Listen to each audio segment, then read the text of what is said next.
get shots up his. But he'll be fine. Any soreness lately from West? No, well, David and Zaza were fine. I wonder if you had the JaVale, obviously made a name with the Shaq but JaVale clearly this taken personally got to another level last night on Twitter with back and forth. Just your opinion on that whole thing. Well, JaVale has been fantastic for us as a player, as a teammate. Fantastic guy. He's funny. He's fun to be around. He does his job. He's a total pro. I don't blame him for being frustrated. You know, Shaq's been picking on him for years and years and years, and I think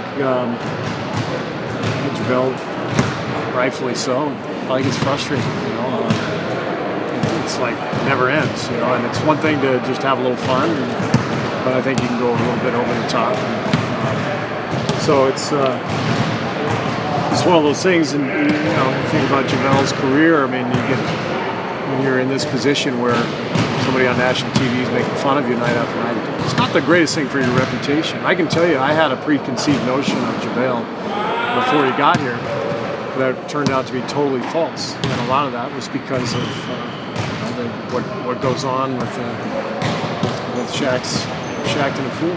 So it's unfortunate. It's kind of the way this whole thing has played out. I understand what happened last night. I saw Raymond told me about it, and it's too bad. Hopefully we can put an end to it, move on and play basketball. Are you glad there was no Twitter when some of that stuff? Twitter's great. It's great. I think our president has proven what an effective form of communication it can be. You can even use it in international relations, policy decision making. Twitter is a wonderful tool. How would you? Yeah. It is a big one. How would you have used it then? I would complain to Phil Jackson about playing time. Sure. I'm sure Phil would be complaining about everybody else. Yeah, Phil would have used it. Sure. I probably would have called out David Stern and stuff. And I think it's best used after a few beers too, like in the middle of the night. That seems to be the most powerful use of the tool. Steve, you have this video with Paul Kerr's obviously just kind of back and forth, but you wake up and your team is in the middle of all this stuff all the time. Is that all right? Is that just part of the gig? For the most part, it's all in good fun. Guys talk trash all the time. They always have. It's just that now Big Brother's watching. There's mics and cameras everywhere, and the mics pick up everything, and we've got 24-hour news cycles that are showing everything, and now we've got people that are commenting on it, and it's all part of it, and it's fine. It's you know, every once in a while it goes over the top, but guys like Pierce and Draymond talking trash to each other, that's been going on forever in the NBA. It's just a little different now because people know. The buyout market kind of plays. You guys obviously have a decision to make on whether. Yeah. You've talked about liking how balanced the roster is now. Yeah. I mean, if it's a big man, I mean, obviously Bogut's the name that's been going on. But if it's a big man, would you guys not hesitate? I mean, I guess Myers' decision. Do you think you hesitate to unbalance the roster again if you like?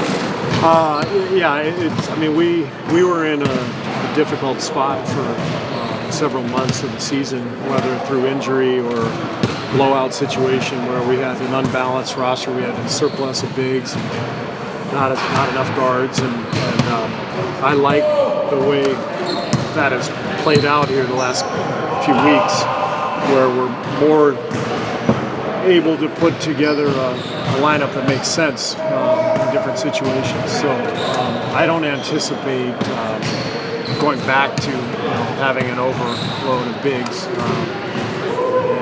We'll see what happens. We always are going to keep our options open, and we'll see what happens the next couple of games. Did you watch the third quarter again? It didn't look as good the second time. It was great. I mean, we just played with so much emotion, and obviously it got us into a little trouble too. We had some technicals and some fouls and sent them to the line, but the emotion itself, we desperately needed after that flag in the first half.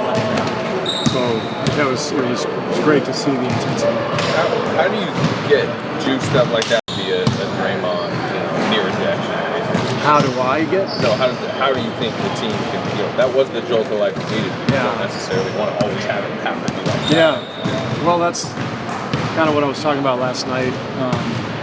It's kind of the key for Draymond is to walk the line, and I honestly don't mind him getting a technical. I just don't want him to get two. We need him. We need him on the floor. And if it takes a technical to get him going, that's fine. As long as he can lock in and play with passion and emotion, but also poise. And it's a pretty tough line to walk, but that's what he has to do. That's his charge, his responsibility. Steve, It wasn't there last night. I'm sorry. Him at that moment was just calm down right now if you can. Like, don't pick up a second. No. It wasn't even a conversation. I didn't say anything to him. He was frustrated because we had talked pregame about let's see if we can just play through stuff, myself included. I talked about I got tossed in Sacramento a couple weeks ago. He got tossed last week. I said let's see if we can both play through stuff. I told him I told the team actually, I've been with 7 organizations in my NBA career, and every single one of them, I felt like we were getting the raw deal from the ref. What does that mean? I'm unbelievably unlucky with officiating, obviously. Only 7 of the 30 franchises are getting bad calls, and it just happens to be the 7 that I've been part of. So I told him that. I'm like, look, these guys have a hard job, right? They're going to make bad calls, but they're going to make bad calls both ways. It's an impossible game to officiate. So what if we can play through it? And so he was trying his best to play through it. I was trying my best not to complain. We're trying to keep poise, and a couple things don't go our way. And I didn't think he deserved that technical. I was there. He said how. He walked over to JT and said how, and then he walked away. So when he walked away, he got the technical. And then that was when Draymond came over to me. He's like, so, is this how I'm supposed to act? Like, are you going to pay my fine? Like, how's this going to work? And it was more amusing than anything, but I felt his frustration because things weren't going his way anyway in the game. And he is a target. I think his reputation precedes him a little bit, and he's going to get a quicker team than most players, just based on who he is, how he plays, his emotion. And last night was a pretty quick one. That's what triggered his frustration. Are you concerned about that repetition of play? That's why we talk about this stuff. We just want to make sure, as I said, play with your edge, walk the line, don't cross the line. That's the goal. But, I think he can do it. And, without his fire, without his edge, his passion, we'd be in big trouble. Our team needs them desperately. So how do we get the most out of him in that regard, and also know when to stop? It's a hard thing. Kevin had us all laughing with one. Post game? Yeah.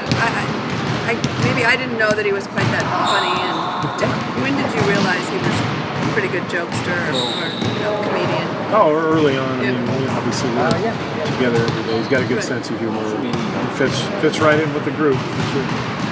what happened with Iguodala? Just the technical. Disappointed with that one. He got hit pretty hard. Looking at the replay this morning on tape, that absolutely, in modern NBA, is a flagrant foul. You're on a breakaway and you get clubbed in the head. And I don't know why they didn't look at it. But we asked for a review. They didn't offer the review. You see guys flopping all the time. They get hit a little bit, and they flop, and they look at the review, and it's a flagrant. Andre got clubbed across the head on a breakaway. Clear flagrant, but they didn't even look at it. I was bothered by that. I don't know why he got the tee. He didn't say anything to Scott Foster, so he got a tee, and it happened. And I liked the way Andre responded. He just kept playing, but I honestly couldn't tell you why he got the technical. Steve,